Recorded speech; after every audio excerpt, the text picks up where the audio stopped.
Bonjour et bienvenue au podcast Confession de Petit Chris. Aujourd'hui, comme invité, on reçoit Ulrika. Salut Ulrika. Salut! Enchantée de faire ta connaissance. Merci d'être avec nous. Ben, ça fait plaisir. Moi aussi, je suis vraiment contente de vous rencontrer. Puis j'ai entendu dire que tu as déjà écouté nos épisodes. Comment est-ce Euh, que tu as trouvé le projet? j'ai vraiment trouvé ça le fun. Dans le fond, moi, je les écoutais avec ma sœur. Puis, non, pour vrai, c'est impressionnant, je dirais, d'écouter les histoires des autres, puis de pouvoir se dire qu'on n'est pas tout seul, finalement, d'avoir vécu des grosses histoires de même. Fait que, non, j'étais vraiment contente que, dans le fond, ma sœur m'a comme annoncé qu'il y ait ça, que ce soit nouveau. Cool. Ben, super contente que ce projet-là t'intéresse. Puis justement, ben, on va parler de toi un peu. Qu'est-ce que tu dirais de te présenter un peu brièvement, nous dire qui tu es, à quel âge, puis dans quelle région tu vis, mais c'est quoi tes projets en ce moment? Dans le fond, moi, j'ai 18 ans. Je vis en ce moment à Shawinigan, mais j'ai fait plusieurs villes avec ma sœur puis ma mère. Puis sinon, mes projets, je dirais, de devenir enseignante parce que j'ai envie de, premièrement, ben, montrer aux autres que l'école, comme un endroit de sécurité pour les enfants, puis que c'est pas à l'école qu'il peut nécessairement t'arriver quelque chose. Et sinon, c'est pour surtout leur montrer que l'école, c'est vraiment un endroit chaleureux, puis tu peux avoir des belles expériences scolaires, parce que moi, je n'ai pas eu vraiment des bonnes nécessairement, mais c'est ça. Ah ben c'est super. Ben, en fait, on a un point en commun parce que j'ai étudié en éducation, mais moi, c'est adressé plus aux adultes. Fait que j'ai étudié pour devenir concepteur pédagogique ou formatrice, que ce soit plus, mettons, universitaire ou entrepreneuriale, si je peux dire ça, là. Donc, ouais, moi aussi, je suis bien intéressée par le domaine de l'éducation. Toi, ce serait pour quelle tranche d'âge que ça t'intéresse? Moi, ça serait soit, je suis comme encore indécise, mais soit niveau primaire ou niveau vraiment secondaire, je dirais. Fait OK. que, Puis les conditions en ce moment, parce que tu sais, on entend beaucoup parler à la télévision de qu'est-ce qui se passe dans les milieux scolaires, puis les manques de ressources, que ce soit humaines ou matérielles. Est-ce que c'est quelque chose qui, toi, t'inquiète un peu? Parce que de ce que je comprends dans mes cours, l'école que moi, j'ai connue personnellement, c'est quasiment comme si ça n'existait plus. ouais, je comprends ce que tu veux dire, mais on dirait que moi, ça m'inquiète pas tant. Parce que je me dis que oui, genre, l'école, ça évolue, mais puis les conditions de travail ont beaucoup changé, je dirais, comparé à avant. Il manque beaucoup plus d'enseignants, mais je me dis que justement, en allant dans l'enseignement, ça va permettre que, tu sais, il y a encore des gens qui vont faire ça, un bac en enseignement. Fait que, non, je suis vraiment contente de faire un bac en enseignement après mon cégep, là. J'ai vraiment hâte. As-tu aimé ça, ton cégep? Ben, en ce moment, je suis comme à ma première année en éducation à l'enfance. Fait que OK. c'est compliqué pour le moment, mais c'est ça. Je vais Parce que m'en moi, sortir. je te dirais que personnellement, c'est ce que j'ai le plus aimé, le cégep. C'est vraiment ça qui m'a accroché. Puis, tu sais, même, je suis en train de regarder parce que là, je suis en train de finir mon bac. Je suis en train de me demander, est-ce que je poursuis au deuxième cycle? Parce que je sais qu'il y a des programmes qui sont vraiment pour devenir professeur dans un cégep. Puis là, ben, ça m'intéresserait quand même pas pire, tu sais. Fait que, en tout cas, moi, j'ai bien aimé le cégep, là. Je sais pas pour toi, mais c'est ça, tu commences. Fait que c'est dur de se faire une tête peut-être un peu, là. Ouais, c'est ça. Ça fait comme, quoi, 2 mois, là, que j'ai commencé. Fait que il y a des enfants que j'aime, il y a des enfants que j'aime pas, tu sais. Comme un peu partout, mais Mhm. c'est ça. Puis, ton histoire avec la DPJ, ça a commencé comment? Dans le fond, moi, je suis comme née le 3 décembre. Puis ça a commencé le 5 décembre. Fait que ça, tu sais, j'avais quand même 2 jours. Fait que je peux pas dire exactement ce qui s'est vraiment passé, ou je sais pas vraiment, mais je sais que j'ai eu des signalements, beaucoup de signalements envers l'école, mes voisins, ma famille, qui l'ont fait, que j'ai appris ça il y a pas longtemps. qui ont fait des signalements. Puis vraiment, c'est comme ça que ça a commencé. Puis après ça, j'ai comme tout le temps eu des signalements, des petits placements de, tu sais, pas jusqu'à la majorité, mais tu sais, des petits placements de une semaine, un mois. Après ça, je retournais tout le temps chez ma mère. Fait qu'on dirait que j'ai vraiment alterné entre les familles d'accueil puis chez ma mère. Dans le fond, j'ai eu mon premier placement à 28 jours. J'ai eu un premier placement pendant, c'est quoi, un mois. J'ai eu un placement. Après ça, j'y suis retournée à 1 an, 2 fois. J'y suis retournée à 1 an. Après ça, ben ça, mes placements à 1 an, j'en ai fait un pendant 6 mois, puis l'autre pendant 3 mois avec ma soeur. Après ça, j'en ai refait un autre à 2 ans. Ça, c'était pendant 1 ou 2 mois. Puis après ça, vraiment, ça continuait tout le temps comme ça. Puis as-tu une idée de pourquoi on te retournait chez ta mère? Ben, il évaluait la situation, puis il disait que ma mère était correcte. Fait que, tu sais, mes parents, mettons, moi, ils sortaient ensemble avant mes 1 an. Fait qu'ils sortaient ensemble, puis ils disaient que la situation familiale était correcte. Fait qu'ils me renvoyaient là-bas. Mais c'était pas nécessairement correct, dans le fond. OK. Je dirais que c'est pas mal ça, là, tout le temps placement, pas placement. Mais, tu sais, mes placements, nécessairement, quand j'étais vraiment jeune, j'ai pas de temps vécu. Ça, c'est plus ma soeur qui les a vécus. Mais dans le fond, moi, j'ai demandé mon dossier, justement, de la DPJ. Puis, quand j'avais 17 ans. Puis j'ai appris des choses que je ne savais pas, puis que ma soeur ne savait pas aussi. Parce que, tu sais, je veux dire, ma soeur, elle se rappelait des trucs, mais pas toutes nécessairement. Fait que, on a comme les deux appris des choses, mais il est comme très long à lire. Fait que, on prend notre temps, moi et ma soeur, mettons, à les lire. OK, fait que vous n'avez pas encore passé au travers du dossier. Non, vraiment pas. OK.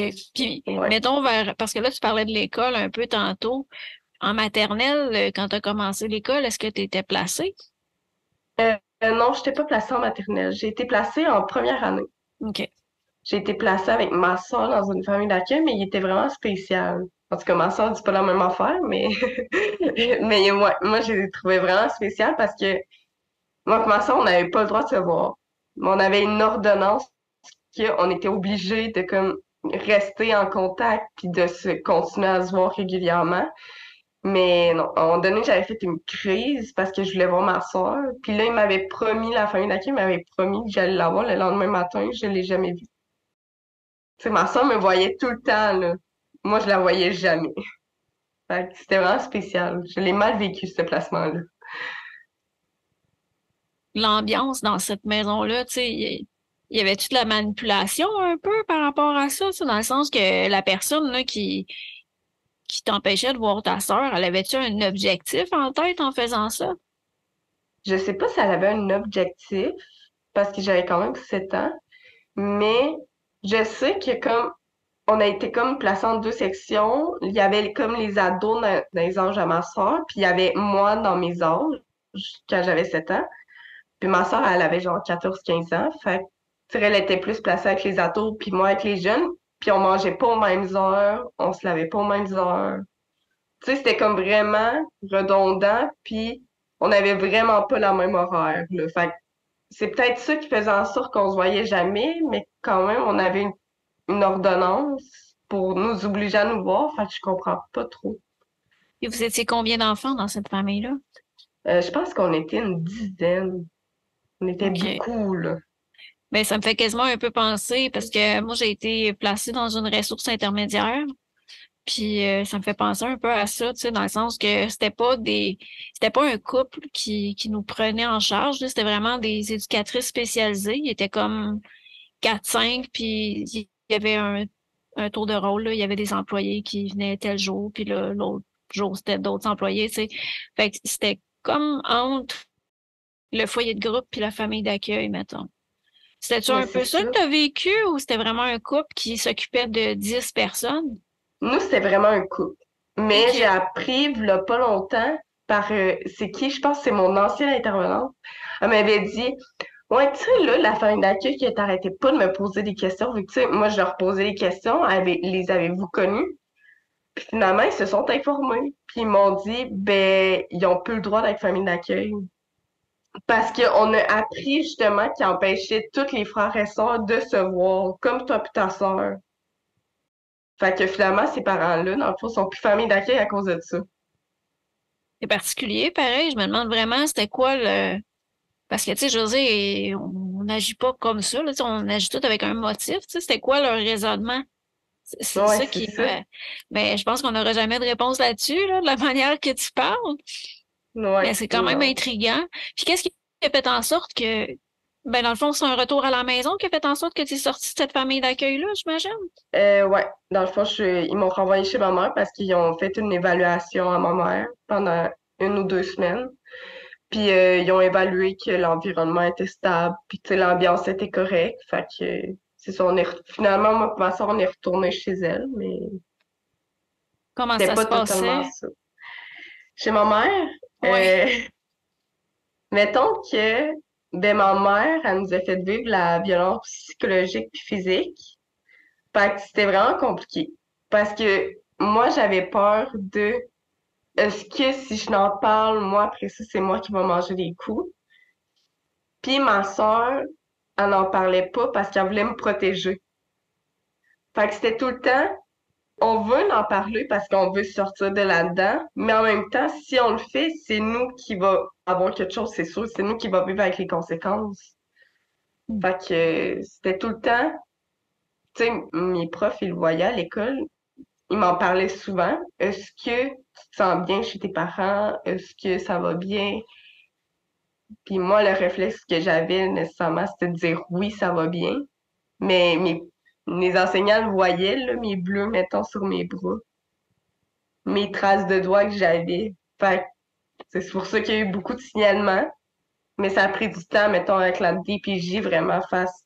OK, là, il est temps, là, on va la placer OK. jusqu'à majorité. Tu sais, quand tu parles de violence psychologique, tu sais, moi, personnellement, j'ai vécu beaucoup de violences psychologiques qui ont débordé au fur et à mesure que les patterns se répétaient, ça a commencé à virer en violence plus physique, tu sais. Est-ce que toi, Ouais. c'est un peu ça qui s'est passé aussi, dans le sens que la personne s'habitue à crier souvent, puis à chicaner, puis à un moment donné, ben, à force d'élever la voix, moi, personnellement, je me sentais que je m'habituais à ça, puis que ça m'impressionnait plus, fait qu'il fallait fallait qu'il rajoute une coche, une intensité de plus, tu sais, pour me faire obéir. Est-ce que toi, ça a été un peu le même processus? Oui. Puis surtout, moi, j'étais un enfant qui avait un fort caractère. Fait que je faisais beaucoup de crises. Si j'avais pas quelque chose, j'allais faire une crise. Si on me donnait pas ce que je voulais, j'allais faire une crise. Pas parce que j'étais bébé manqué, mais parce que j'avais des besoins qui étaient pas comblés. Fait que c'est surtout ça qui faisait en sorte que moi, j'étais un enfant compliqué. Fait que là, tu sais, quand ma mère, à un moment donné, elle levait le ton après moi, ben moi, ça me faisait rien. Tu sais, fait que moi, je criais encore plus. Fait que là, elle était genre, OK, ben, on va utiliser une autre méthode, on va la frapper, tu sais. C'était pas Mhm. nécessairement la meilleure façon. Fait que là, ma sœur, elle embarquait. Fait que c'était tout le temps une roue qui tournait, là. Suite au resignalement par tes professeurs, est-ce que tu as été placé dans une autre famille d'accueil? Oui, j'ai été placée à 9 ans. Dans le fond, c'était chez la mère au chum à ma sœur. Ça faisait 1 mois qu'ils sortaient ensemble. Puis, ben, sa mère m'a accueillie chez elle à Shawinigan. Fait que j'ai habité là-bas, dans le fond, pendant une semaine. Ouais, à m'héberger, puis je restais là-bas pendant les vacances d'été. Fait que, tu sais, j'ai pas manqué d'école, mais c'est ça.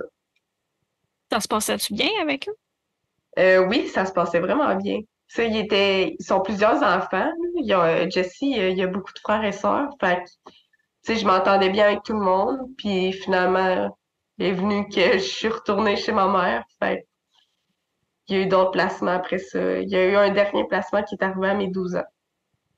Puis, qu'est-ce qui a fait la différence pour toi dans cette famille-là, qui a été positive, qui t'a vraiment facilité ton intégration, puis Moi, je dirais que ça soit que je sois la petite sœur de Coralie. ah, Ça OK, allait ouais, c'est vraiment sûr. faciliter parce que il avait tout le temps de me rencontrer, vu que ma sœur, elle parle tout le temps de moi. Fait que ça l'a vraiment aidé à ce que j'interagisse plus avec ses frères et sœurs, puis surtout qu'ils étaient de mon âge. Fait que c'est plus facile, c'est pour nous de se dire, ah, tu sais, on va aller jouer à Minecraft. OK, ben, tu sais, on prend toute notre tablette ou notre téléphone, puis on va jouer à Minecraft. Fait que c'était vraiment plus facile, pour ça, je dirais. OK. Ils ont réévalué comme quoi que tes parents étaient corrects puis t'ont renvoyé chez ta mère. Exactement. Ça n'a pas dû bien se passer. Non. Je suis retournée chez ma mère, puis ça l'empirait. Mais tu sais, ma soeur, elle est partie à 17 ans. Fait que je me suis toujours occupée de ma mère parce que ma mère, elle a une maladie mentale. Fait que c'était vraiment compliqué. Tu sais, j'ai manqué beaucoup, beaucoup, beaucoup d'école, je dirais. Il y a une fois, j'ai manqué, je pense, c'était 6 mois, j'avais manqué 6 mois d'école sur un an. Puis, il m'avait fait passer mon année pareil. Je ne comprends pas pourquoi j'ai passé mon année, mais je l'ai passée. Fait que quand ma soeur était pas là, vu que ma soeur, elle alternait beaucoup entre les amis puis chez moi. Mais tu sais, admettons, elle venait chez moi dormir, puis après ça, elle allait chez des amis. Fait que je la voyais pas souvent, mais on était proches. C'est ça qui est spécial. Fait que c'est moi qui m'occupais de ma mère, dans le fond. Ça se peut-tu que ta sœur a veillé un peu sur toi? Ouais, ma soeur, elle veillait sur moi tout le temps, même si elle était pas nécessairement là. Ouais, elle a toujours veillé sur moi. Fait que dans le fond, elle a veillé sur toi puis toi, tu veillais sur ta mère. Ouais, exactement. Puis ensuite de ça, c'est ça, tu disais qu'il y a eu d'autres signalements puis tu as été replacé. Ouais, OK. c'est ça. J'ai été placée à 12 ans. Puis une semaine avant que je sois placée, j'ai été en centre jeunesse pendant 2 jours. Fait que c'est pas si pire. À cause qu'ils évaluaient ma situation familiale. Fait que là, ils se sont enfin dit, OK, c'est bon, c'est le moment, on va la placer. Fait qu'une semaine après, j'ai été placée à Pointe-du-Lac dans ma famille d'accueil. Ben c'est ça, je me disais, là, tu sais, à force de te renvoyer dans ta famille puis qu'il y a des signalements qui reviennent à un moment donné, il a bien fallu que quelqu'un allume là-dedans. Ben c'est ça, là. Il était comme un petit peu temps. Puis comment ça s'est passé à Pointe-du-Lac? À Pointe-du-Lac, je dirais que les débuts ont été difficiles parce que pour moi, on m'enlevait de chez ma mère. Puis pour moi, chez ma mère, c'était une situation familiale normale. Ce que je vivais dans le fond, tu sais, dans ma tête, c'était qui ne vit pas ça. Mais c'est ça. Dans les débuts, c'était compliqué parce que je m'ennuyais de ma mère, premièrement. Tu sais, c'est moi qui m'occupais d'elle, maintenant qui s'occupe d'elle. Fait que j'étais tout le temps remis en question de qui s'occupe de ma mère en ce moment. Elle a besoin de moi. C'est moi qui dois faire ça. Tu sais, les chiens, on avait 2 chiens. Fait que c'est moi qui dois les sortir. J'aimais beaucoup ma mère. Fait qu'en même temps, on m'a comme pris à elle de ce que je pensais. Puis après ça, ça a super bien été. Moi et ma famille, on a eu des hauts et des bas, mais on s'en est toujours sortis tous ensemble, puis on a essayé de se comprendre. Fait que non, j'ai vraiment, je les aime beaucoup, ma famille d'accueil. Tu as été placé longtemps chez eux? J'ai été placée pendant 6 ans. Ça va faire OK. 7 ans en avril 2024.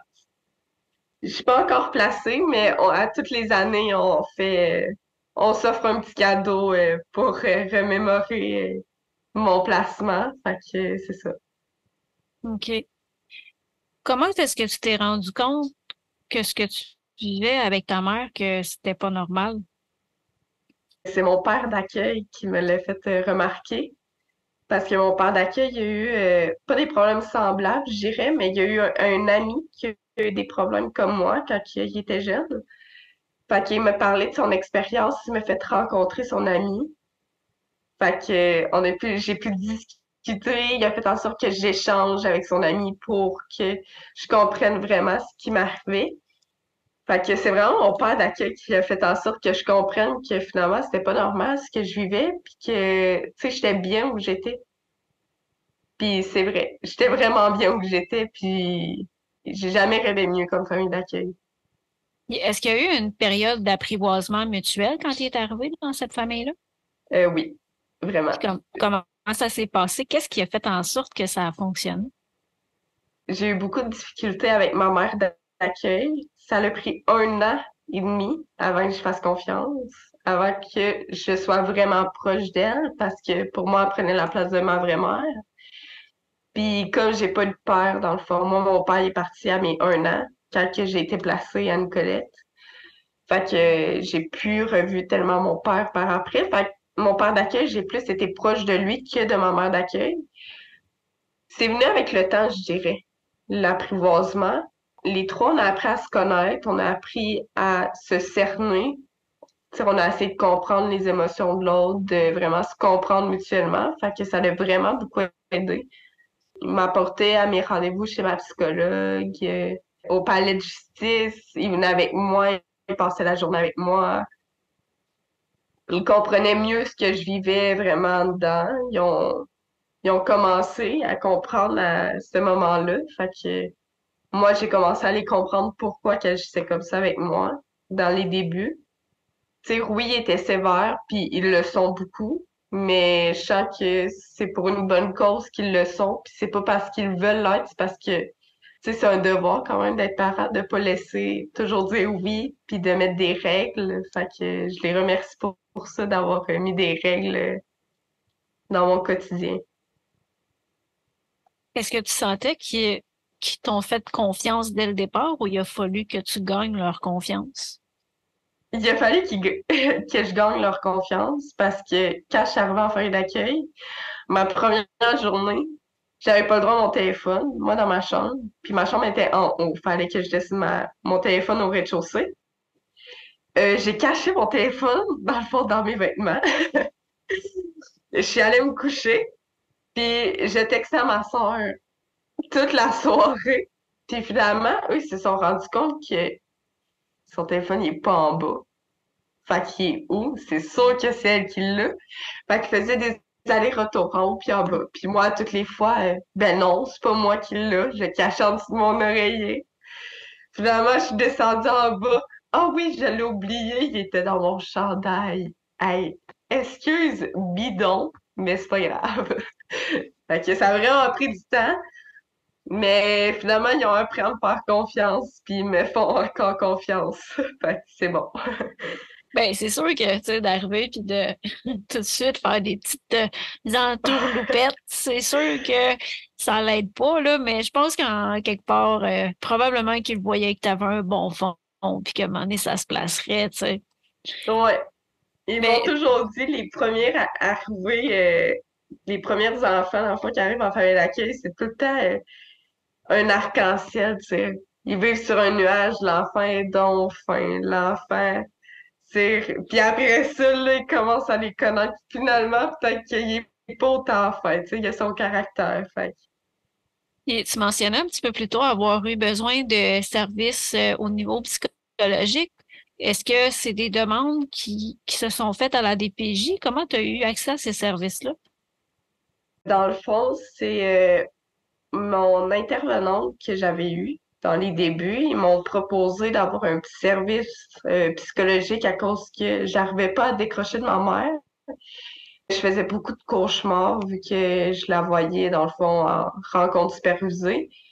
Puis ça ne se passait jamais bien. Il n'y a jamais une rencontre qui se passait bien. Fait qu'à toutes les fois que je revenais dans ma famille d'accueil, soit que j'avais ben, pas que je faisais une crise, mais que je m'enfermais dans ma chambre pendant 2 jours, je sortais pas de ma chambre, je mangeais pas. Fait que c'est vraiment venu avec le temps, puis les intervenants, ils ont juste fait, OK, non, mais c'est assez, là, vraiment, tu vas aller voir un service psychologique, puis ça va t'aider. Puis c'était vraiment fourni, j'ai rien payé de ça. Puis en plus, la psychologue était vraiment fine. Fait que j'ai vraiment eu une belle expérience. Mais ça, c'est une expérience que même moi, j'ai pas été placée en famille d'accueil, mais j'ai quand même vécu ça dans ma vingtaine. Quand j'allais voir mes parents, mettons que j'allais les visiter chez eux, ça ravivait plein de souvenirs. Des fois, ça se passait vraiment pas bien. Puis après ça, j'en avais pour 2 semaines là, à vraiment là, me sentir pas rien que déprimée, là, mais enragée, là, genre des vieux démons qui ressortaient puis qui reprenaient le contrôle à l'intérieur de ma tête, puis qui me faisaient, moi, dans le temps, ma bête noire, c'était la consommation de cannabis, tu sais. cannabis, alcool. Puis je me garochais là-dedans là, quand je revenais. Fait que j'ai l'impression que c'est quelque chose il y a beaucoup de gens qui vivent ça, tu sais, surtout quand tu as une interaction avec eux autres, puis que tu as des traumas, puis là, ça se passe pas bien, puis ça ramène cette. Moi, ça me ramenait carrément la peur de revivre des choses que j'avais vécues quand j'étais adolescente. Ben, c'est ça. Puis surtout que moi, j'ai beaucoup eu de difficultés dans ma jeunesse avec la nourriture. Parce que ma mère, dans le fond, a rabaissé ma soeur. Fait que moi, j'avais peur qu'elle me rabaisse. Tu sais, c'était vraiment un servicieux. Fait que moi, dans le fond, toutes les fois que je mangeais, ben, j'allais aux toilettes, j'allais me faire vomir parce que, voyons, je peux pas devenir grosse. Maman, sinon, c'est moi maintenant qui va traiter grosse. Fait que, puis à toutes les fois que j'envoyais, c'était tout le temps le même refrain. C'était, arrête, tu vas finir comme ta soeur. Si t'agis comme ça, tu vas être comme ta soeur. Mais tu sais, moi, ma soeur, pour moi, c'est un grand modèle. Mais à cet âge-là, tu sais, tout ce qui est. Tu sais, ma soeur, mettons, là, on s'en parle souvent de ça. Puis on se dit souvent, tu sais, elle était pas si grosse que ça, là. Elle était musclée, oui, parce qu'elle faisait 10 sports. Moi, j'en faisais 7. On a toujours été élevés dans le sport, puis c'est ça qui faisait en sorte que. Mais ma famille d'accueil m'en a souvent parlé. Quand t'étais arrivé, t'étais mec comme un pou. Je pesais 60 livres à 12 ans. Puis c'était tout le temps ça. À toutes les fois que je revoyais ma mère, ben, je m'empêchais de manger souvent pendant 2 jours. Je mangeais pas. Ou je mangeais, mais un repas par jour, pas plus. Puis c'était genre 2 croquettes. Fait que 2 croquettes de poulet. Fait que vraiment, c'est ça. C'est ça le problème. C'est quand tu vois quelqu'un qui sait qui t'a fait des traumas puis que tu t'en rends compte, souvent tu vas retomber dans la boucle de oh, mais, tu sais, elle m'a déjà dit ça, fait que est-ce qu'elle pense encore? Fait que là, tu vas le refaire. Tout le temps. Faut pas perdre le regard approbateur de ta mère, dans le fond. Non, c'est ça. C'est Mm. ça, dans le fond. Puis, comment ça s'est passé quand tu es sortie de placement? Ben, moi, je suis sortie il y a pas longtemps OK. Est-ce qu'on de t'a mon... préparé comme il faut à ta sortie? Oui, moi, je dirais, moi, j'ai eu la chance de mes intervenants parce que à toutes les fois, mes intervenants m'ont dit, tu sais, si tu as besoin de conseils, tu peux nous appeler. Fait que j'ai toujours eu une bonne affinité avec mes intervenants. Fait que moi, quand je suis sortie vraiment de ma famille d'accueil, c'était le 2 mois avant d'entrer au cégep. En mi-juillet, je suis arrivée en appartement. C'est là que mes intervenants, dans le fond, ils ont vraiment pris comme le bord, mais ils m'ont vraiment aidé à me préparer. Ils m'ont donné des formulaires pour me préparer à ma vie adulte. Ils m'ont donné des numéros de téléphone si j'avais besoin d'aide. Ma famille d'accueil est toujours là en ce moment. Je peux les appeler si j'ai besoin de quelque chose. Fait que j'ai vraiment été encadrée. Je dirais, j'ai eu de la chance là-dessus. As-tu eu droit au programme PQJ, programme qualification jeunesse? C'est des intervenants que, dans le fond, je pense qu'ils peuvent te suivre au-delà de ta majorité. Si tu as besoin d'aide, tu les appelles, mais ça Ah, reste des intervenants affiliés à ouais. la DPJ, là. J'ai fait affaire avec un, il y a pas longtemps, pour mon aide financière aux études. OK. C'est tout. J'ai juste besoin de ça parce que j'avais besoin d'aide. Puis justement, au niveau de ta scolarité, comment ça fonctionne l'aide que tu reçois? Est-ce que c'est juste l'aide financière aux études ou t'as d'autres soutiens? Moi, j'ai une grand-mère qui est vraiment bien financièrement. Fait que je sais que si j'ai un problème, elle va être là pour m'aider. Mon aide financière aux études, en ce moment, j'ai reçu ce que j'allais recevoir. Mais Ben, c'est tant mieux, sûr. c'est important parce que, tu sais, nous, ce qu'on constate, c'est quand même qu'il y a il y a une partie que c'est les prêts, puis Ouais, ça finit par quand même s'accumuler, puis on finit pareil, par avoir un gros montant de prêts. C'est surtout que aussitôt qu'on gagne des revenus, on se fait couper dans nos bourses. Fait que ça, c'est comme un couteau à double tranchant qui est un peu plate pour nous quand on veut intégrer le marché de l'emploi, tu sais, mais ouais, après, je c'est pense qu'il vrai. y a des réformes qui sont à venir ou qu'on souhaite. Oui, c'est effectivement. Puis est-ce que les intervenants t'ont renseigné à savoir les bourses d'études spécifiques pour les jeunes ex-placés? Est-ce qu'il y en a qui t'ont renseigné à ce sujet-là? Ben, la plupart, mettons, vraiment, ils peuvent avoir des bourses complètes. Mais je Moi, te parle des programmes de bourse en dehors de euh, l'aide financière aux études du gouvernement du Québec, là, parce qu'il y a d'autres sortes de bourses qui existent. Mais non, moi, ça, on m'en a pas parlé. Moi, on m'a vraiment parlé de l'aide financière aux études, vu que mes intervenants m'avaient dit que j'avais le droit. Puis ils m'ont même fait des lettres comme de quoi j'avais le droit, mais sinon, on m'en a pas parlé. parce que c'est ça, dans plusieurs régions du Québec, en fait, il existe des fondations pour les jeunes en protection de la jeunesse. Puis plusieurs de ces fondations-là offrent maintenant des bourses d'études postsecondaires. Il Ouais. existe aussi plein d'autres sortes de bourses, comme les bourses de Desjardins et tout. Fait que c'est tout le temps pertinent de vous les faire connaître. Là, on avait d'ailleurs déjà fait une infolettre au collectif où on répertoriait un peu tout ça. C'était des informations qu'on essaie de transmettre, là, qu'on juge qui est important parce que tu pourrais aller en chercher encore plus. Ben, c'est ça, c'est le fun. Surtout quand Ouais. t'as pas de parents pour t'aider, là. Parce que là, C'est toi, vraiment le fun. tu te retrouves à être présentement en loyer, si je comprends bien, là. Oui. Donc, c'est toi qui payes ton logement, tu payes ta nourriture. Est-ce que... Ben moi, je suis en colocation avec deux de mes amis d'enfance que ça fait 10 ans que je connais. Puis je paye moins cher. Ça, c'est vraiment spécial à dire, là, mais je dors dans la buanderie. Dans le fond, je dors que la laveuse sécheuse. Fait que c'est ça. Moi, je paye 150 pièces moins cher. Puis ma nourriture, souvent, ma famille d'accueil me fait des plats. Ils me donnent pour que je les congèle. Les parents de mes amis me font des plats pour que je les congèle ou que pour... Fait que j'ai vraiment été bien entourée malgré que j'allais à la DPJ. J'ai eu des bons amis. J'ai eu une bonne famille d'accueil qui sont encore là. Il y a ma grand-mère qui me prépare des plats. Il y a mon grand-père qui me prépare des plats que je peux mettre à congeler. Fait que c'est pas si peu pour la nourriture, je dirais. Est-ce que tu as Ouais. gardé contact avec ta mère? Et peut-être. Ma mère, je l'ai revue pour prendre une décision officielle, voir si j'allais la revoir finalement ou pas. Je l'ai revue le 25 juillet. J'ai manqué la fête de ma nièce pour la voir, pour finalement me rendre compte que j'allais plus jamais la revoir de ma vie parce qu'elle avait pas changé.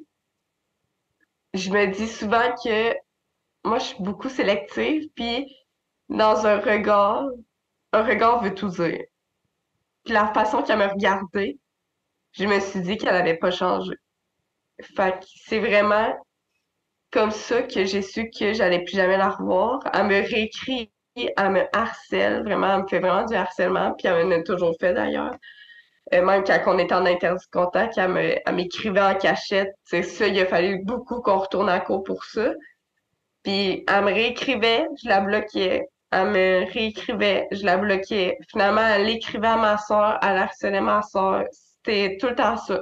Puis à toutes les fois que je bloque ses comptes ou je vais chercher son nom, puis là, je les bloque en avant. Je bloque même si c'est pas nécessairement elle. Juste pour m'assurer que j'aille vraiment plus de nouvelles puis que j'aille plus de faux espoirs comme je n'ai déjà eu avant. Tu sais, tantôt, tu parlais de ton suivi que tu as eu avec ta psychologue. Qu'est-ce qui t'a aidé à cheminer avec cette relation-là qui est carrément toxique? Je dirais que ce qui m'a aidé le plus à cheminer, c'est de... Moi, j'ai pas totalement fait une croix sur ma mère, en voulant dire que tu sais, j'aime beaucoup ma mère, pareil, malgré ce qu'elle me fait, mais je ne veux pas nécessairement la voir. Des fois, oui, je m'ennuie, des fois, oui, j'ai des déclics de «Oh, j'ai envie de la voir». Mais ce qui m'a beaucoup aidé, c'est à ne pas me laisser jouer dans la tête par elle, parce que souvent, elle me faisait croire qu'elle était enceinte, mais finalement, elle l'était pas. En fait, juste de plus croire en elle, d'arrêter de tout le temps me soucier de ce que elle, il peut lui arriver, tandis que c'est moi l'enfant. Puis c'était elle l'adulte. Vraiment de comprendre la distinction entre un enfant puis un adulte. que c'était pas moi devais jouer le rôle de parent, mais c'était elle. C'est ça vraiment que ma psychologue m'a aidé à comprendre. Puis je lui en remercie pour ça beaucoup parce que ça m'a permis de beaucoup apprendre et de faire apprendre ça à certaines personnes. Puis, tu sais, aussi, le fait qu'elle t'harcèle autant, ça démontre que la valeur du respect pour elle, soit que c'est pas intégré, soit que c'est pas important, mais c'est difficile de maintenir le lien avec quelqu'un qui est incapable de respecter l'autre personne en face. Puis, tu sais, moi, personnellement, j'ai coupé les ponts avec mon père pendant peut-être 5 ans, mais tout le long, ça a été rare, là. Il a essayé un peu des fois, mais tu sais, jamais à dire là, qu'il m'harcelait ou quoi que ce soit. Tu sais, il était en paix avec ma décision. Il savait que il y avait quelque chose qui fonctionnait vraiment pas entre nous deux.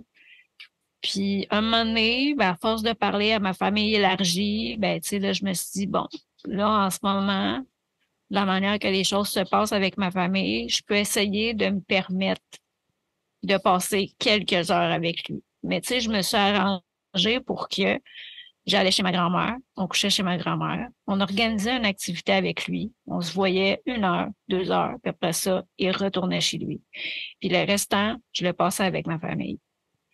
Fait que, tu sais, moi, il y avait moyen de moyenner, mais c'est sûr que d'une situation comme ça, où est-ce que la personne a l'air carrément désespérée, ça doit être vraiment difficile d'être capable de maintenir un lien sans se faire mal à soi, là. Oui, c'est vraiment difficile parce que je sais que ça, admettons, en passant, on en parle souvent.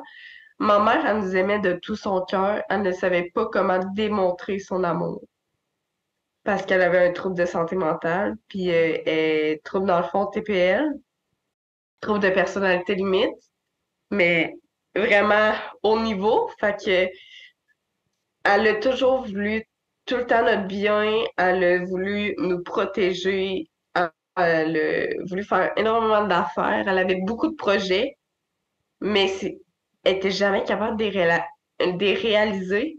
Puis ce qui faisait en sorte qu'elle était pas capable de les réaliser, c'est que nous, on était là, puis nous, il fallait qu'elle me fasse passer en premier. Elle savait jamais c'était quoi ses limites, qui qu'il fallait qu'elle fasse passer en premier avant. Tu sais, fait que c'était beaucoup de, je dirais, complexe comme situation parce que c'est soit tes enfants, soit tes projets futurs. Mais elle nous aimait, là. Elle nous aimait, ça apparaissait, elle voulait nous protéger, elle voulait tout faire pour nous. Je pense que si elle aurait pu, elle serait morte pour nous, pour vrai, là. Mais il y avait tout le temps les à côté. Ses chums violents, ses chums qui étaient pas capables d'être en bonne relation avec elle. Il y avait tout le temps ça qui jouait à côté. Fait que ça a toujours été compliqué de dire, tu sais, arrête donc de nous parler de toi, puis pose-nous des questions sur nous, comment qu'on va, puis pas juste nous dire, ah ouais, j'ai vraiment passé une journée vraiment pas le fun aujourd'hui. Nous aussi, on existe. Fait que c'est vraiment compliqué avec ça. Puis, tu sais, elle nous a harcelés, mais je pense que tu sais, c'était pas mal intentionné. Ce qu'elle voulait faire, c'est juste, elle veut avoir des contacts avec ses enfants, mais elle sait pas comment. Puis, elle sait pas comment faire pour en avoir de bons, puis qui vont rester. Fait que je crois vraiment qu'elle a beaucoup de difficultés là-dessus, puis qu'elle devrait les régler, mais rendu là, c'est à elle de décider, pas à moi. Ta mère, es-tu ouverte à consulter un psychologue? Non, Ouais, non, ben ça, vraiment c'est un pas. autre problème, là. Ouais, elle veut pas. Elle, en ce moment, elle vit dans le déni de oh, je suis pas malade, oh, c'est tout vous qui est malade, puis moi, j'ai rien, moi, je vais bien, ma vie est belle, mais vous, votre vie, c'est vraiment de la merde, là, comparé à nous, là. Fait que, Hmm. elle vit beaucoup dans ce déni-là, c'est pas nécessairement bon, mais rendu là, qu'elle fasse ce qu'elle veut, moi, ça me dérange pas. Toi, personnellement, c'est quoi les valeurs qui t'ont le plus guidé, autant dans ta transition à la vie adulte que pendant ton adolescence? Moi, je dirais la famille. Ah, c'est difficile. Que la famille, ça, c'est sûr à 100%. Les amis. Vraiment, tout ce qui est relation, je dirais, sociale, relations affectives, parce que j'ai eu beaucoup de difficultés avec ça. Puis gérer mes émotions. C'est une valeur pour moi, gérer, même si c'est pas vraiment une valeur, mais gérer ses émotions, c'est quand même compliqué. Puis moi, j'ai quand même encore de la difficulté avec ça, mais j'essaie de gérer ça. Mais je sais pas si ta sœur en a parlé, mais tu sais, les enfants qui vivent la violence comme qu'on a pu vivre, l'autorégulation est atteinte lourdement. Ça veut dire que, mettons, on va vivre une émotion, puis elle va être plus intense que Oui, quelqu'un de normal, puis elle va durer plus longtemps. ouais. Ça va Euh, prendre plus d'efforts pour se calmer. ouais, ça, j'ai appris ça aussi en psychologie, vu que j'ai des cours de psychologie au cégep. Psychologie à l'enfance, mais on apprend, tu sais, quand même beaucoup de trucs là-dessus. Puis ma soeur m'en a déjà parlé, Ouais, c'est mais ça, c'est ça. j'imaginais. Ouais, c'est pas pour rien qu'elle devient psychologue, dans le fond, c'est à cause de moi. Mais c'est les impacts aussi des traumas complexes à l'enfance. Tu sais, tout ce qui touche Ouais, la trahison, les relations interpersonnelles, c'est ça, les traumas complexes, là. Donc, ouais. ouais. As-tu un outil qui t'a beaucoup aidé à gérer tes émotions? Le théâtre, puis l'écriture. J'écris beaucoup. En ce moment, j'écris un livre. Ça, c'est, ouais, j'étais en train de, mais c'est compliqué parce que je parle de ma vie, justement. Fait que c'est pour ça mes dossiers. J'ai commencé. Je peux pas dire que j'ai bientôt terminé. Ça va prendre beaucoup de temps, beaucoup de courage, mais je sens que je vais y arriver. Puis avec le soutien que ma soeur m'apporte, puis que mes amis, tous mes proches, ma famille d'accueil, beaucoup, m'apportent, je vais y arriver. Puis le théâtre, parce que j'ai pu jouer des personnages sans me soucier de ma vie. J'ai pu apprendre à être quelqu'un d'autre sans tout le temps me ramener à ah, pourquoi j'ai une vie comme ça? Pourquoi, tu sais, je me remettais tout le temps en question, puis des fois, ça m'arrive encore de me remettre en question.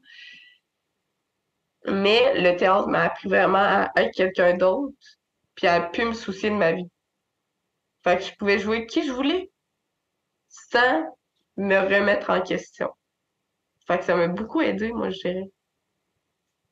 Ça me fait penser à un livre que j'ai lu, ça fait peut-être 5 ans, puis je l'ai relu il y a 2 ans.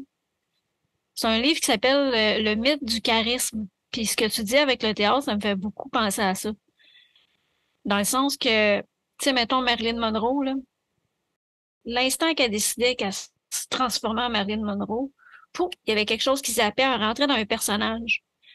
Ben, ce livre-là, il donne des techniques pour être capable de peaufiner son charisme personnel qui fit avec sa personne parce que, tu sais, oui, tu peux être quelqu'un de super extraverti puis que le charisme te vient peut-être un peu plus facilement, mais tu peux être introverti aussi puis être quelqu'un de charismatique. Fait que dans ce livre-là, ça donnait des techniques pour se recentrer.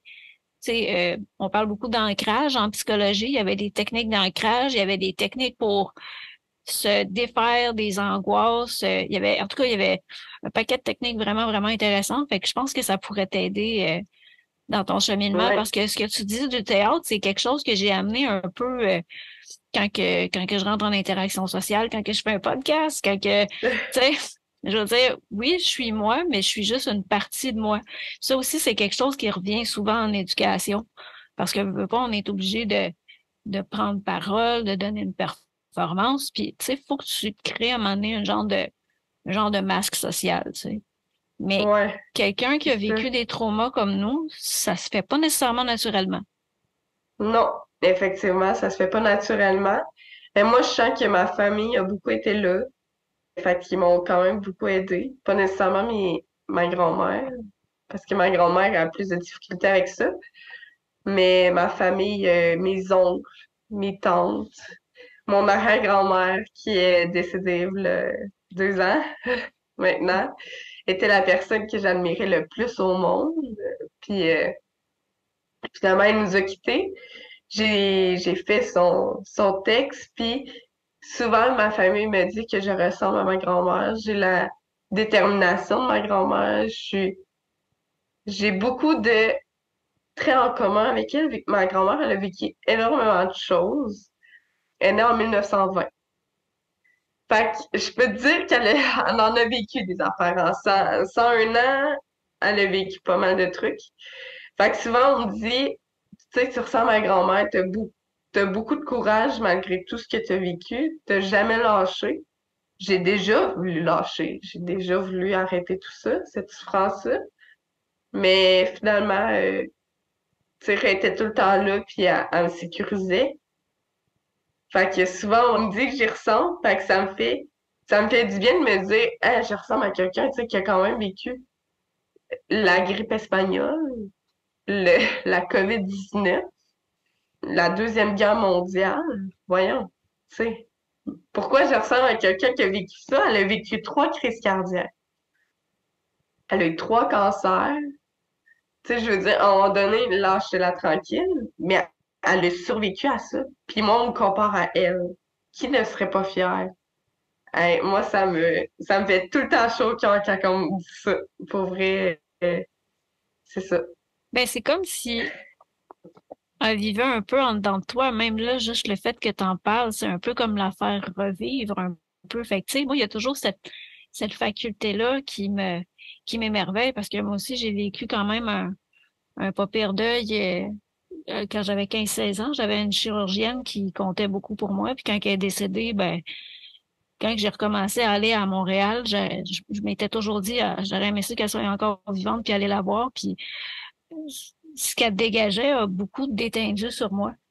Fait que, à travers ce charisme-là que je me suis forgé, j'ai un peu puisé dans ce que j'ai aperçu qu'elle dégageait pour l'introjecter. Ouais, c'est ça. Puis tu sais, moi, je fais de grosses crises d'angoisse vu que j'ai beaucoup d'anxiété.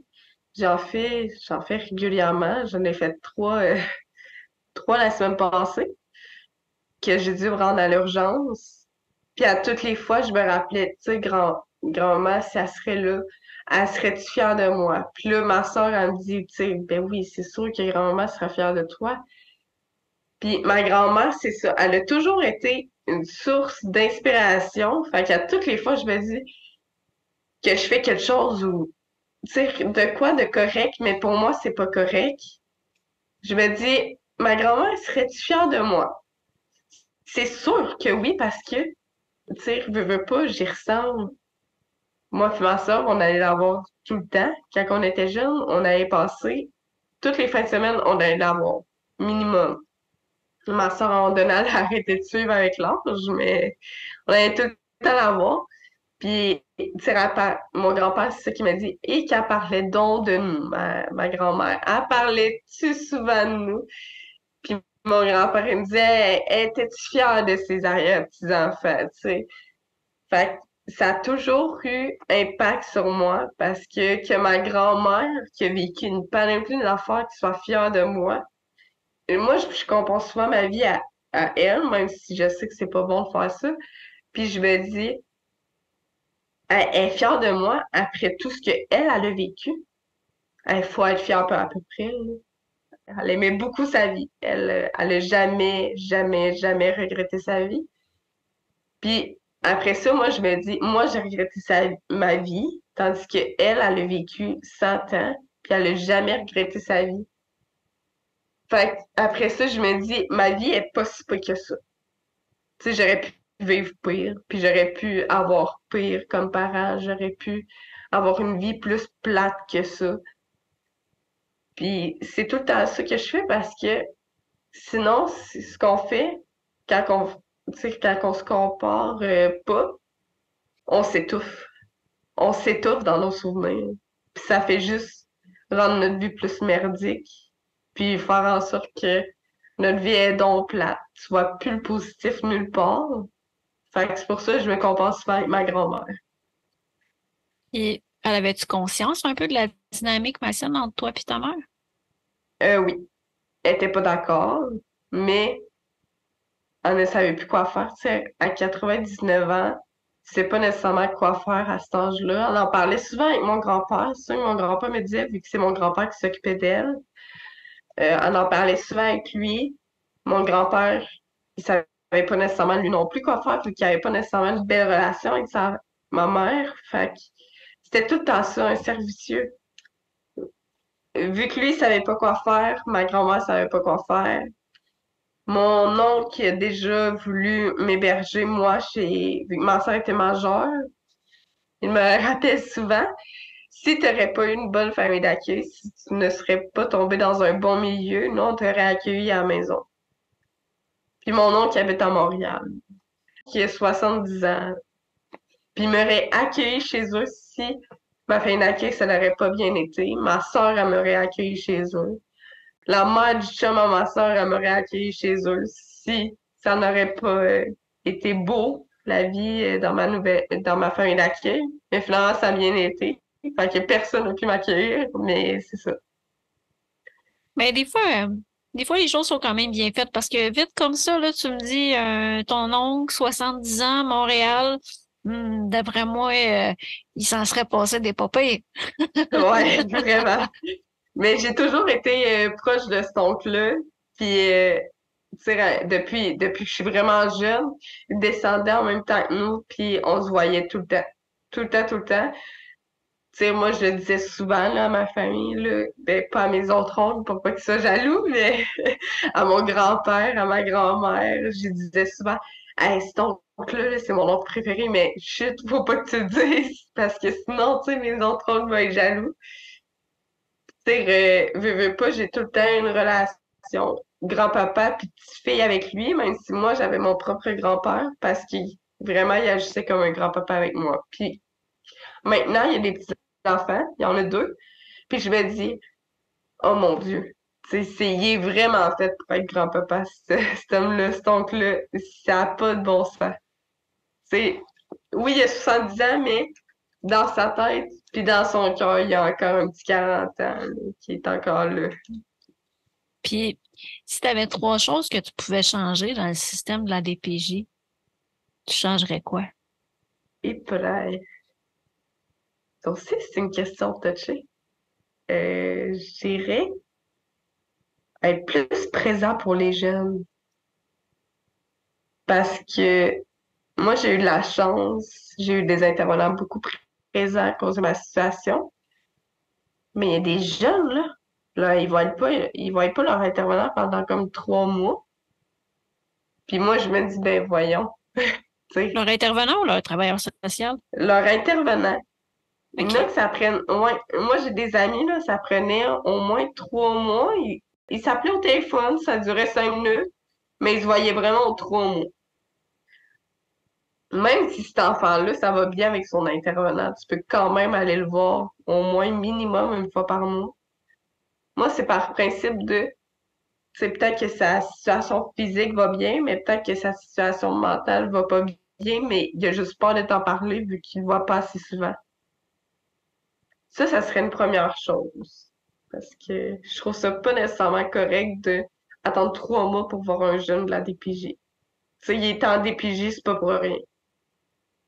En effet, les choses peuvent se dégrader très rapidement, puis ça prend une bonne relation de confiance pour être capable de se confier, puis c'est pas en voyant un intervenant en 3 mois que ça va arriver. Ben, c'est ça. Sinon, mon deuxième, je dirais, ça, je sais que ça risque d'être pas réalisable, là, mais c'est pas grave. Arrêtez de douter si vous avez un doute sur une famille. Ça peut être long, sinon. Tu sais, j'en ai l'expérience, là. C'est long avant d'avoir un placement. Je comprends qu'on est en manque de famille d'accueil. Je comprends qu'on est en manque d'intervenants. Mais si vous avez un moindre doute, faites une évaluation. Puis si vous voyez qu'il y a un doute sur le parent, tu sais, il n'y a pas l'air là, mais vous n'avez pas nécessairement de preuves, ben va creuser. Essaye de creuser parce que 12 ans là, dans une famille dysfonctionnelle, c'est long. C'est vraiment long. Il faut pas sous-estimer les parents qui sont habiles à cacher ces choses-là, hein. Moi, Ouais, ça j'ai eu c'est une vrai. famille qui avait l'air spick and span, qui avait des belles autos, une belle maison, une belle apparence. Ça avait pas l'air des crottés sur le bord de la rue, là, qui shootaient puis tout, là. Puis on dirait que dans ces familles-là, c'est plus difficile de repérer qu'il y a quelque chose qui va vraiment pas, qu'il y a des patterns dysfonctionnels. C'est vrai, c'est vraiment vrai parce que moi, je sais, moi, ma grand-mère, elle vient d'un, pas, je dirais pas un milieu quand elle était enfant assez aisé, mais elle était bien financièrement. Puis quand elle a eu ma mère, ils ont eu des problèmes avec la DPJ. Ma mère est allée en centre jeunesse avec son frère. Puis finalement, il a renvoyé chez ma grand-mère parce que ma grand-mère elle a l'air normale. Mais tu sais, la pomme tombe pas bien loin de l'arbre, hein. Fait que c'est ça. Mais ma grand-mère avait de l'air d'une personne normale. Fait qu'ils ont fait, ben, tu sais, elle est correcte. Fait qu'on va la réenvoyer. Mais ça l'aide pas nécessairement. Fait que t'as pas tort là-dessus, par exemple. Puis mon troisième, moi, c'est par expérience aussi que je dis ça. Moi, à un moment donné, j'ai pas eu d'intervenant pendant un mois parce qu'il m'en trouvait pas. Mais pendant un mois, moi, dans le fond, moi, j'étais désorientée. Je savais plus à qui aller parler. Oui, j'avais ma fin d'accueil, mais vraiment, tu sais, des fois, il y a des affaires qui étaient plus à l'aise à parler à un intervenant qu'avec ta famille d'accueil. Fait que peut-être essayer de, tu sais, je sais qu'on est en manque d'intervenants, mais peut-être essayer pareil de mettre au moins un intervenant temporaire en attendant pour un, tu sais, chez un enfant qui, pendant un mois, t'as pas d'intervenant, voyons. Mais c'est ça. Moi, c'est les trois choses vraiment que j'améliorerais chez la DPJ. Tu avais un message à transmettre à quelqu'un qui sort de la DPJ en ce moment, tu lui dirais quoi? Lâche pas. Tu sais, ça a bien beau pas être facile, mais tu vas t'en sortir. Je sais, là, je fais des crises d'angoisse, puis je me suis rendue quand même 3 fois à l'hôpital à cause de convulsions, à cause de mes crises d'angoisse. Mais non, faut pas lâcher, puis dire, si t'as besoin de parler, il y a toujours du monde pour t'écouter. Même si c'est 811, ils sont là, ils sont payés pour ça. Fait que s'il y a un collectif des exploités de la DPJ aussi qui sont là pour t'écouter. Fait que, tu sais, lâche pas, tu vas y arriver. Ça peut prendre du temps, mais on est là. Il y a aussi, je ne sais pas si tu les connais, Air ouverte. Ça dit-tu quelque chose? Non. Moi, Air on m'a ouverte, jamais là, parlé. c'est comme des CLSC, mais pour les jeunes. Exclusivement pour les jeunes entre, je pense, c'est 12 et 25 ans. Fait que tu peux arriver là-bas, c'est sans rendez-vous, puis tu vois le professionnel que tu as besoin. Que ce soit un médecin, psychologue, nutritionniste, sexologue. Il y a un paquet de monde là qui sont juste disponibles pour aider les jeunes. Puis il y en a de Mais, plus en plus là, au Québec, dans les différentes régions. Là, ça est en train de se répandre un peu partout au Québec, mais il y en a un à Shawinigan. ah, c'est bien le fun, ça. Je vais peut-être Ouais, aller les voir. sur Ok. l'avenue Broadway. Ah, c'est proche de chez nous. C'est parfait, ça. On aime Ben ça. oui. Souvent, ils sont rendus avec des pages Facebook aussi, fait que tu peux les retrouver sur Facebook. Ils sont disponibles aussi pour chatter, clavarder. Fait que c'est ça, si ça t'intéresse, tu peux aussi essayer de leur parler. Peut-être qu'ils vont avoir des petits trucs pour t'aider à gérer tes crises d'angoisse, même peut-être les prévenir avant qu'ils se Oui, parce que déclenchent. vraiment, lundi passé, j'ai fait un arrêt cardiaque pendant ma crise d'angoisse. Un arrêt cardiaque? Ouais. Shit. Ils m'ont branché au DA, là. Ils étaient prêts à me réanimer.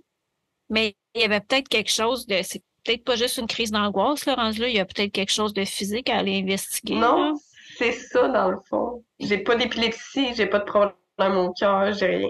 C'est OK. vraiment rien de physique. C'est vraiment des crises d'angoisse avec convulsions, paralysie, puis des fois des arrêts cardiaques qui viennent par-ci par-là. Mais shit, parce que c'est intense, là, tu sais. Moi, en tout cas, écoute, problème de santé, je baigne dedans depuis que je suis haute de même, là. Fait que mon premier réflexe, c'est de me dire, il doit y avoir de l'arythmie, quelque chose là-dedans, là. C'est pas normal que Non, tu mais aies un c'est arrêt ça. cardiaque puis tout, là. C'est Ben, c'est pas. parce que moi, mes crises d'angoisse sont tellement intenses, sont tellement Mhm. genre au niveau que mon cœur bat tellement soit trop vite, soit trop lentement. Fait qu'il OK. fait juste arrêter. Puis c'est-tu en lien avec la respiration? J'imagine que tu as déjà essayé des exercices de respiration, Ouais. puis Puis ça ça, fonctionnait pas. non. Des fois, vraiment, je suis plus capable de respirer. Des fois, je fais juste avaler de l'air. OK. parce que puis je suis pas capable de ressouffler. Des fois, euh, mettons, je tremble la main, souvent ma main elle shake, puis j'assère que je viens avec des bleus dans les mains. Puis à un moment donné, lundi passé, ma prof, elle me tenait la main. Genre, elle m'a dit, pour vrai, des fois, je voulais comme remplacer, puis tu sais, je veux bien. Il y avait quand même ton ami à côté qui était comme pas rassuré, fait qu'elle voulait comme te donner la main, puis tu me tenais tellement fort que c'est pas que ça me faisait un peu mal, mais c'est un peu ça. Fait que, non, puis j'arrive plus à parler, je suis plus là. Je shake trop, des fois, ma dernière crise de panique, mais mon avant-dernière, c'était vendredi, il y a 2 semaines. Elle a duré 45 minutes. 45 minutes en convulsion, puis en paralysie, vraiment, c'est pas le fun.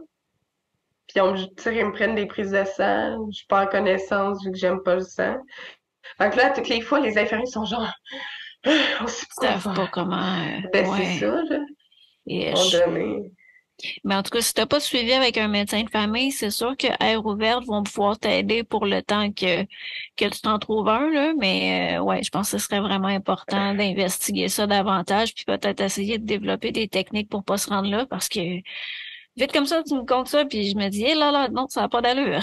Non, mes profs, c'est pas qu'ils pleurent, mais c'est un peu ça. Des fois, ils appelaient ma famille d'accueil, puis là, ils pleuraient, puis là, ils étaient là, votre fille d'accueil, là, elle est en crise d'angoisse, on sait plus quoi faire. Je suis genre, ok, ouais, mais de là à pleurer vraiment au téléphone. Je comprends que tu sois inquiet, mais là, Et là là. ben, c'est un peu abusé. Ouais, mais c'est ça. Non, genre, ma soeur est venue me voir à toutes les fois à l'hôpital. Mais c'est ça. C'est bon, ben, on va espérer pour toi que les choses se placent. Ouais, ça serait le fun.